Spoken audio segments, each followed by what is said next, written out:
اعوذ باللہ من الشیطان الرجیم بسم اللہ الرحمن الرحیم۔ ناظرین کرام، السلام علیکم ورحمۃ اللہ وبرکاتہ۔ قیام توحید، اعلاء کلمت اللہ اور غلبہ اسلام کی جو بنیاد حضرت اقدس محمد مصطفیٰ صلی اللہ علیہ وسلم نے اپنے دست مبارک سے رکھی تھی، خدا کی آخری جماعت یعنی احمدیت کے ذریعہ اس کی تکمیل اشاعت ہونی تھی۔ جہاں ابتدائے عالم سے اس سلسلہ کے بارے میں کتب سماوی میں پیش گوئیاں پائی جاتی ہیں، وہیں احمدیت کے مشن کو کامیابی کے ساتھ آگے بڑھانے کے لیے بانی جماعت احمدیہ حضرت اقدس مسیح موعود علیہ الصلوۃ والسلام کے ہاں ایک اولو العزم فرزند کی بشارت بھی ملتی ہے۔ 12 جنوری 1889 عیسوی کو سلسلہ احمدیہ میں داخل ہونے کے لیے 10 شرائط بیعت کا شائع ہونا اور اسی روز پسر موعود حضرت مرزا بشیر الدین محمود احمد رضی اللہ تعالی عنہ کی ولادت کا ہونا ثابت کرتا ہے کہ اس خوبصورت پاک مہمان کے ذریعے سے جماعت احمدیہ یعنی حقیقی اسلام کا نہایت سرعت کے ساتھ دنیا میں پھیلنا ازل سے ہی مقدر تھا۔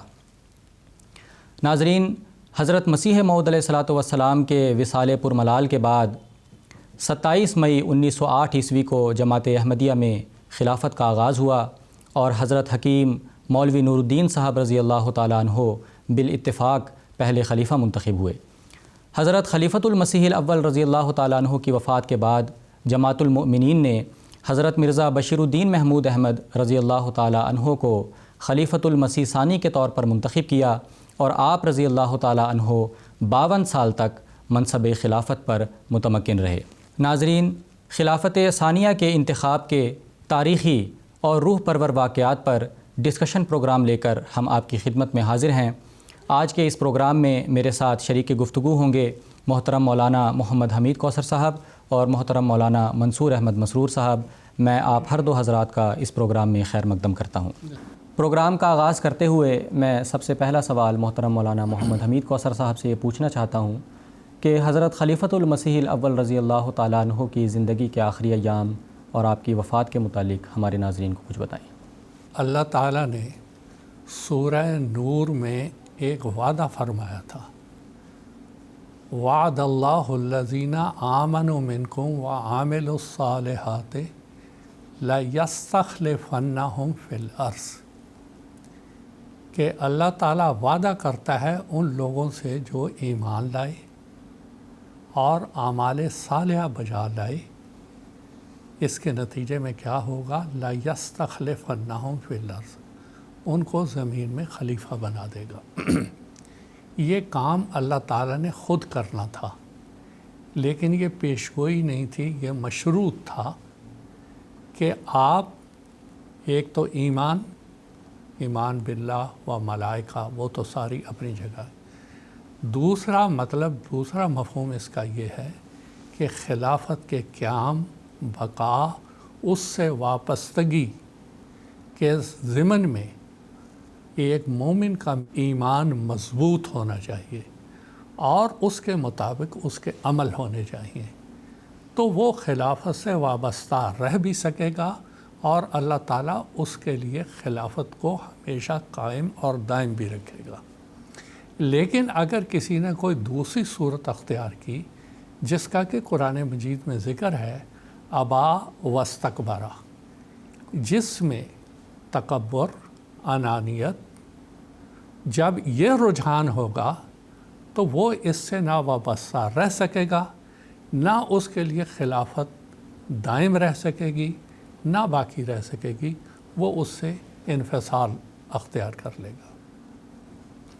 اللہ تعالیٰ کی تقدیر نے لیستخلفنہم کے مطابق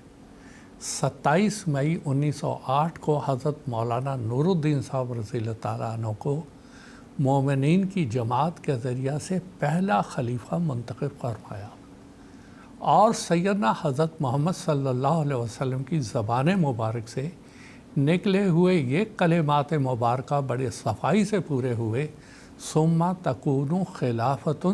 علی منہاج النبوت، کہ پھر خلافت قائم ہوگی جیسا کہ نبوت کے بعد قائم ہوتی ہے، کیونکہ نبوت کے بعد ہی صحیح خلافت قائم ہوتی ہے۔ آج مسلمان 1000 کوشش کر لیں، خلافت قائم نہیں ہو سکتی۔ نبوت اور نبوت کے بعد خلافت۔ جیسے سیدنا حضرت محمد صلی اللہ علیہ وسلم نبی تھے، آپ کی وفات کے بعد خلافت قائم ہوئی، اور جب مسلمانوں کے اعمال اور ایمان بالخلافت ویسا نہ رہا جو کہ ابتدائی صحابہ کا تھا، یہ جو نعمت تھی یہ ان سے ختم بھی ہو گئی۔ بہرحال حضرت مولانا نور الدین صاحب رضی اللہ تعالیٰ عنہ خلیفہ منتخب ہو گئے، اور اس کام کو، اس منصوبے کو، اشاعت اسلام کے منصوبے کو آپ آگے بڑھانے لگ پڑے۔ لیکن یہاں پر جماعت کے اندر بعض ایسے اکابر بھی تھے جو مغربیت پسند، جمہوریت کو پسند کرتے تھے، اور وہ یہ سمجھتے کہ خلیفہ کا منصب اور مقام صرف اتنا ہے جیسے جمہوری نظام میں صدر مملکت کا ہوتا ہے۔ اصل اختیارات کا منبع وہ وزیر اعظم اور اس کی کابینہ اور پارلیمنٹ ہوتی ہے۔ ویسے ہی نظام جماعت احمدیہ میں قائم کیا جائے، اور خلیفۃ المسیح کے جو اختیارات ہیں ان کو محدود کیا جائے۔ یہ باتیں آپس میں لوگوں، احمدی افراد کے درمیان پھیلنے لگ پڑی۔ کسی طرح یہ سارا معاملہ حضرت خلیفۃ المسیح اول رضی اللہ تعالیٰ عنہ تک پہنچ گیا، تو آپ نے 31 جنوری 1909 کو، یعنی حضرت مسیح عیسیٰ کی وفات کے تقریباً 5-6 مہینے کے مان بعد، آپ نے جماعت کے نمائندوں کو بلایا، اور فجر کی نماز آپ نے پڑھائی بڑی رقت کے ساتھ، والسماء ذات البروج کی آپ نے تلاوت کی، اور پھر سب کو مسجد مبارک کی چھت پہ جمع کیا، اور آپ خود اس حصے میں کھڑے ہوئے جو حضرت مسیح صاحب نے خود تعمیر کروایا تھا، جہاں پر حضرت مولانا عبد الکریم صاحب رضی اللہ تعالیٰ عنہ کا رہائشی کمرہ تھا، اور آپ نے تقریر فرمائی۔ آپ نے فرمایا کہ خلیفہ یہ اللہ مقرر کرتا ہے، میں تمہارا مقرر کیا ہوا خلیفہ نہیں ہوں، میرے وہی اختیارات ہیں جو کہ ایک نبی کے ہوتے ہیں، وہ اختیارات جو اللہ تعالیٰ نے سیدنا حضرت مرزا غلام احمد صاحب کو عطا فرمائے تھے، انہی کی نیابت اور اطاعت میں وہی اختیارات مجھے حاصل ہیں۔ میں کسی انجمن کا مطیع نہیں ہوں، نہ کسی انجمن کی فرما برداری میرے پر لازم ہے، بلکہ انجمن میری مطیع، انجمن میری فرما بردار ہے، اور میری ہدایات اور احکامات کے مطابق انجمن کو کام کرنا ہوگا، اور جس کسی کو یہ نظام اور یہ احکامات پسند نہیں، وہ بے شک الگ ہو سکتا ہے۔ اور اس پر آپ نے ان اشخاص کو جن کی ذہنیت میں یہ باتیں تھیں باغیانہ قسم کی، ان سے دوبارہ بیعت بھی لی۔ تو یہ وہ استحکام خلافت، وہ حضرت مولانا نور الدین صاحب کا اہم کارنامہ ہے۔ آپ نے ذرا بھی اس میں لچک پیدا نہیں ہونے دی، اور خلافت کا اور خلیفہ کا صحیح روحانی جو مقام تھا وہ آپ نے کھول کے واضح کر دیا، اور اس کو نافذ بھی کر دیا۔ یہ سب سے بڑا کام تھا جو حضرت مولانا نور الدین صاحب رضی اللہ تعالیٰ عنہ نے کیا۔ اس کے باوجود بعض سازشیں، بعض منصوبے یہ لوگ پھیلاتے رہے۔ اس کو آپ ویسا ہی سمجھ سکتے ہیں کہ سیدنا حضرت محمد مصطفیٰ صلی اللہ علیہ وسلم کے زمانے میں بھی اور آپ کے زمانے کے بعد بھی منافقین کی سازشیں ہمیشہ جاری رہیں، اور انہی سازشوں سے متنبع کرنے کے لیے اللہ تعالیٰ نے سورہ فاتحہ کے بعد سورہ بقرہ کی ابتدائی آیتوں میں بتایا ہے کہ اے مومنو، یہ تمہارے لیے آزمائش ہے، اس آزمائش سے بچ کے اپنی منزل کی طرف چلنا۔ یہ ساری سازشیں پھر بھی جاری رہیں، اور جب انہوں نے دیکھا حضرت خلیفۃ المسیح اول رضی اللہ تعالیٰ عنہ بہت بیمار ہو گئے ہیں، اور بظاہر کوئی امید نظر نہیں آتی کہ وہ اور زیادہ دیر زندہ رہ سکیں گے، تو انہوں نے خفیہ طور پہ کچھ فولڈر کو پمفلٹ جماعتوں میں بھجوائے، اور اس میں یہ نظریہ پیش کیا کہ ابھی خلافت کا انتخاب نہیں ہونا چاہیے، اگر خلیفۃ المسیح اول رضی اللہ تعالیٰ عنہ فوت ہو جاتے ہیں، بلکہ جماعت کو سوچنے کا موقع ملنا چاہیے۔ اور اتفاق سے 13 مارچ 1914 کو حضرت خلیفۃ المسیح اول رضی اللہ تعالیٰ عنہ کی کوٹھی دارالسلام میں وفات ہو گئی۔ یہ کوٹھی حضرت نواب محمد علی خان صاحب رضی اللہ تعالیٰ عنہ کی تھی۔ آخری ایام میں آپ وہاں مقیم تھے۔ وہاں پر جب یہ حضور کی وفات ہو گئی، سارے آپس میں چیمہ گوئیاں شروع ہو گئیں، اور یہ سارے لوگ یہ کہنے لگے کہ خلافت کا انتخاب نہ ہو۔ لیکن سیدنا حضرت مصلح موعود رضی اللہ تعالیٰ عنہ، جن کو اللہ تعالیٰ نے اولو العزم کہا تھا، جو مصلح موعود تھا، مصلح اصلاح کرنے والا، موعود جس کا وعدہ دیا گیا تھا، یہ موقع تھا آپ کی طرف سے اصلاح کا کردار ادا کرنے کا، اور آپ نے اس کو بھرپور طور پہ ادا کیا۔ یہ جو بیچ میں ایک خلا، تشویش پیدا کرنے کی کوشش کی جا رہی تھی، آپ نے یکسر اس کو ختم کر دیا۔ آپ نے فرمایا انتخاب ہوگا، اور خلیفۃ المسیح اول رضی اللہ تعالیٰ کی تدفین اس وقت تک نہیں ہوگی جب تک کہ اگلا خلیفہ منتخب نہ ہو۔ چنانچہ 14 مارچ 1914 کو مسجد نور، تعلیم الاسلام کالج میں جو ہے ابھی بھی ہے، وہاں پر یہ انتخاب ہوا، اور ساری جماعت نے بیک زبان یہ کہا کہ ہم مرزا بشیر الدین محمود احمد صاحب رضی اللہ تعالیٰ عنہ کو خلیفۃ المسیح ثانی منتخب کرتے ہیں، اور آپ کے دست مبارک پر ہم تجدید بیعت کرتے ہیں۔ اس وقت بھی بعض لوگ ایسے تھے جنہوں نے اس خلافت کی مخالفت کی، اور انہوں نے کہا کہ خلیفہ نہیں ہونا چاہیے۔ چنانچہ وہ اس مجلس سے چلے گئے، پھر قادیان سے چلے گئے۔ دیکھیں، آج جو ہم بات کر رہے ہیں سن 2024، یہ بات میں نے بتائی 1914 کی۔ 110 سال ہو گئے۔ 110 سال نے ثابت کر دیا وہ جماعت جو الہی خلافت کے ساتھ چلی، وہ ترقی کرتی گئی۔ اس کا ہر فرد روحانیت میں ترقی کرتا چلا گیا۔ اس کے دور میں تبلیغ اسلام اور اشاعت اسلام اکناف عالم میں پھیلتی چلی گئی۔ لیکن وہ لوگ جنہوں نے علیحدگی اختیار کی، آہستہ آہستہ ان کا وجود ہی ختم ہو گیا۔ اور یہ دلیل ہے کہ جس کو اللہ خلیفہ بناتا ہے اس کی پھر وہ تائید بھی کرتا ہے۔ اور یہی ایک شعر میں حضرت مسیح صاحب نے فرمایا، قدرت سے اپنی ذات کا دیتا ہے حق ثبوت، اس بے نشان کی چہرہ نمائی یہی تو ہے۔ اللہ تعالیٰ اپنا چہرہ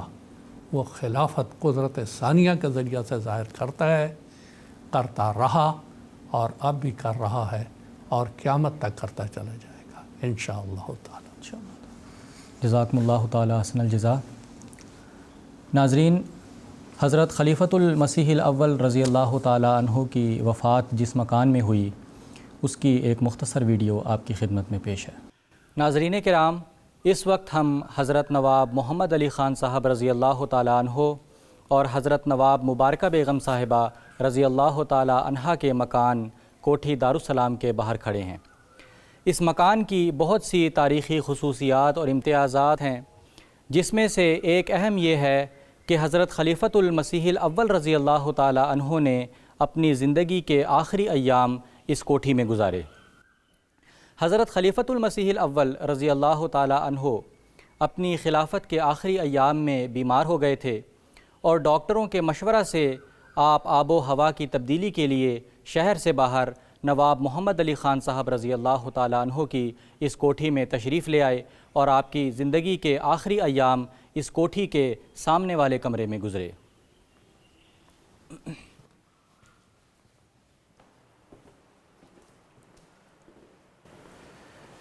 ناظرین، یہ وہ کمرہ ہے جس میں حضرت خلیفۃ المسیح الاول رضی اللہ تعالیٰ عنہ کی زندگی کے آخری ایام گزرے۔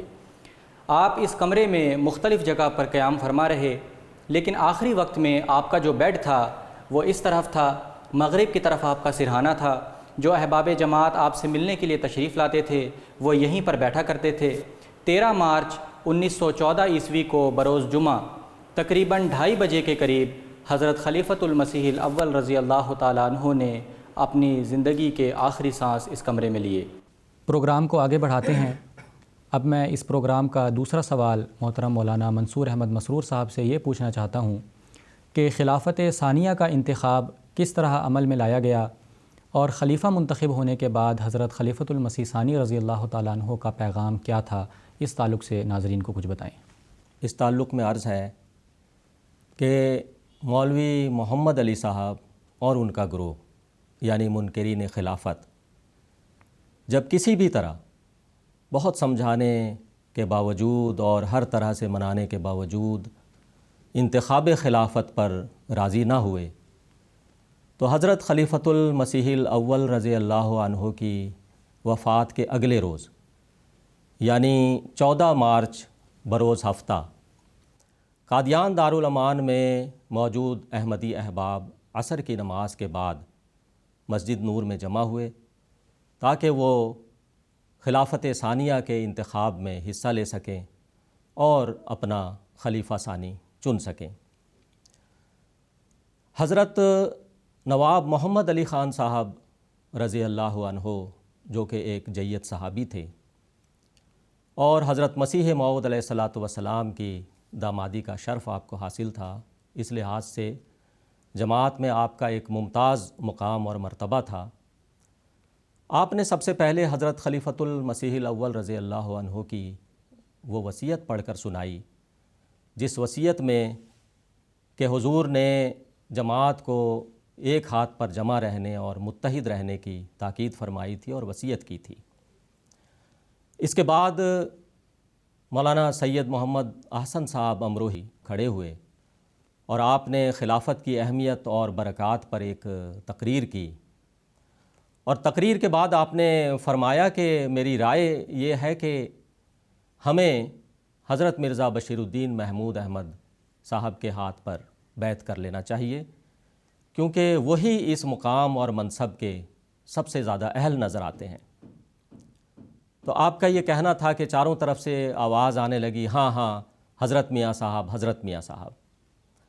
اور سب نے بالاتفاق کہا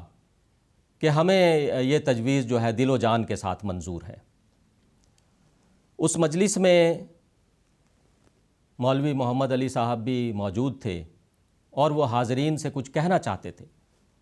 انہوں نے اپنے دونوں ہاتھ بلند کیے تاکہ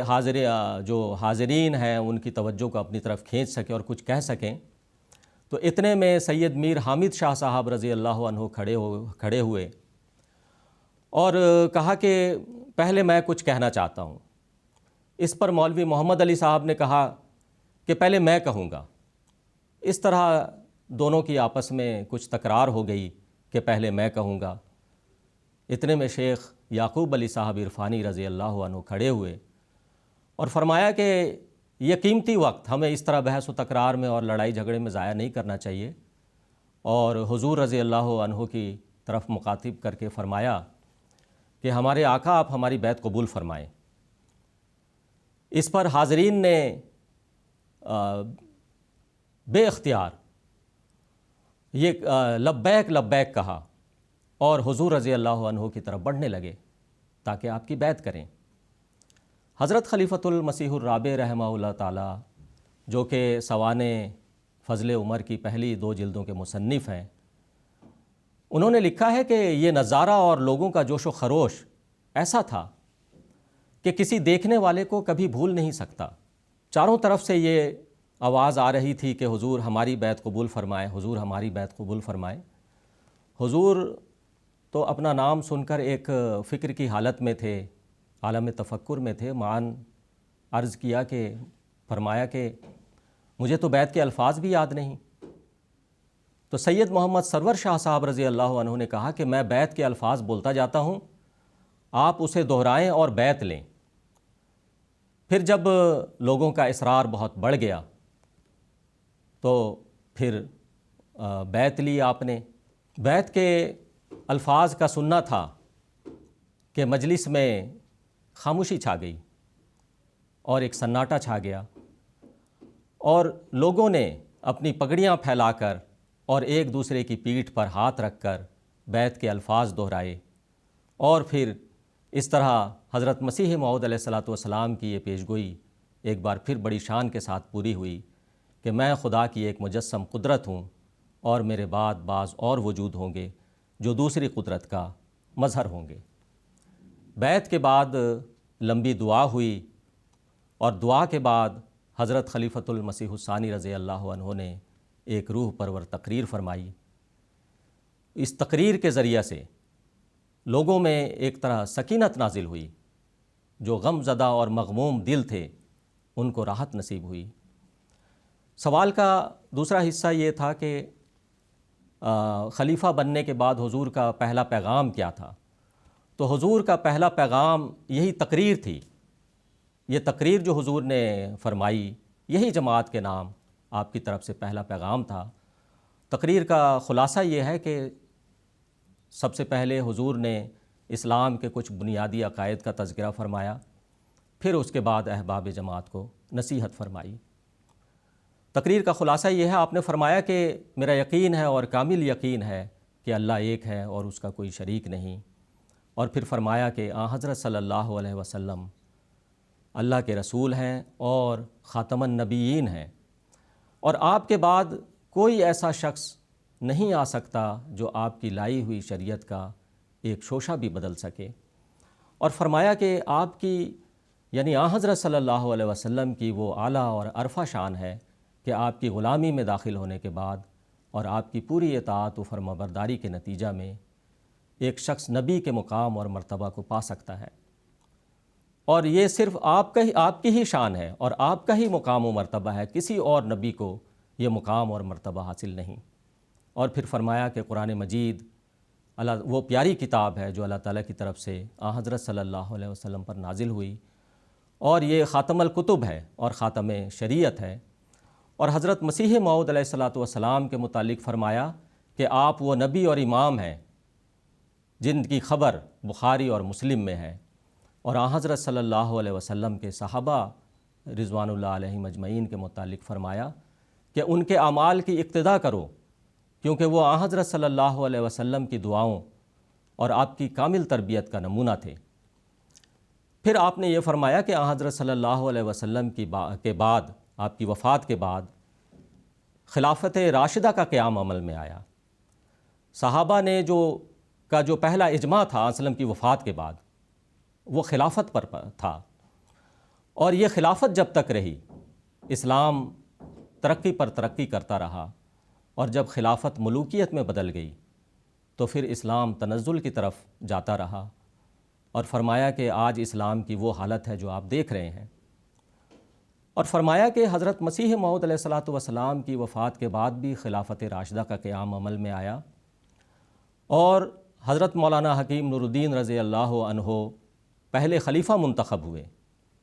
تو مسیح موعود علیہ الصلوۃ والسلام کی وفات کے بعد بھی جو پہلا اجماع ہوا وہ خلافت پر ہوا، اور فرمایا کہ ہم نے خلیفہ اول کی بیعت اسی عقیدہ کے ساتھ کی تھی کہ جب تک یہ سلسلہ چلتا رہے گا، یعنی خلافت کا سلسلہ چلتا رہے گا،